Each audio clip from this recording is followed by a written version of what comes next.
right, folks, good morning, afternoon, or evening, wherever you are in the wide world of sports.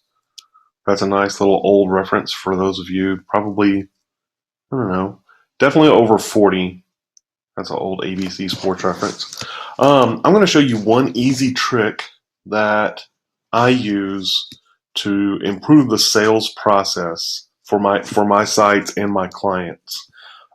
It occurred to me today because I was setting up a piece of content and I used this tactic, and I thought, that'd be something really easy to teach people. And it's a technique you can use really for any piece of marketing that you're going to do, even if it's not online, because this tactic helps you get behind the eyes, essentially, of your ideal prospect. So if you have somebody out there that you sell to, you want to try to think the way they think, right? So this is how you can do it. So we're going to go to Google. Let's went to Google Calendar. We're not going to go to Google Calendar.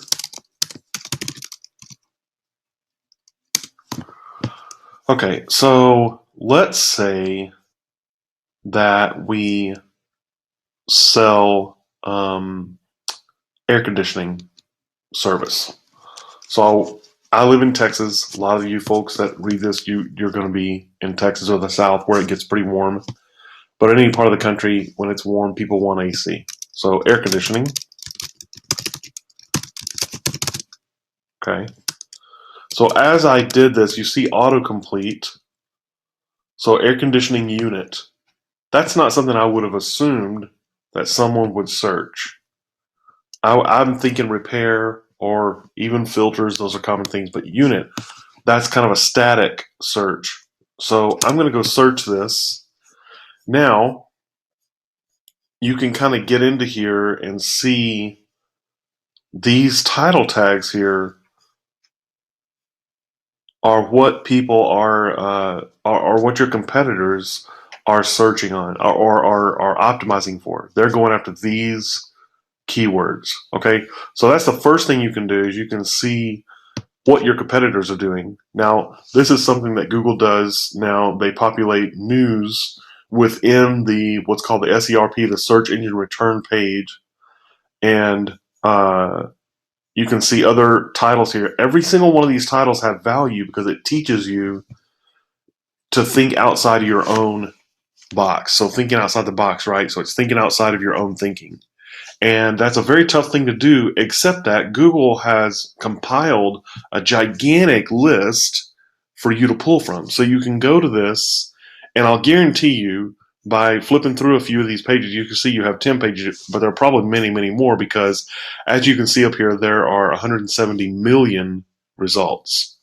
Now, just another kind of ninja trick. It's not that ninja, but it's a little bit ninja. You can bracket this search with quotation marks. And when you do that, you're telling Google, I only want this phrase to return. Now you can see right here, we've reduced this already from 170 million to 3.5 million, roughly. That is a gigantic decrease. As a matter of fact, that is about 5%. Or 2%. Yeah, it's 2%. That's about 2%. So you reduced your total by 98%, which is obviously going to give you a much more refined search target. Now, as you go through this, you can see, again, what your competitors are doing. You can also see how Google returns things. So how is Google going to return my content? What do they like to see? See, this first page means Google considers this the most relevant return. Okay. Another really useful thing is to go down here to the bottom and look at these related search returns. So you see this central air conditioning unit, window air conditioning unit, portable air conditioning unit, prices, cost, ductless, Walmart, Home Depot. These are all very relevant returns in Google's eyes. Okay. So that is as you could take another step and go kind of deeper into this, solar powered, all these other things, 10 things about air conditioning. If you're putting together content, lists are great. Again, this just helps you kind of get a picture of what your competitors are doing, and it gives you a little more information to kind of in your arsenal to kind of understand how to construct your content. Hope that helps. If you have any questions, you can contact me on my website.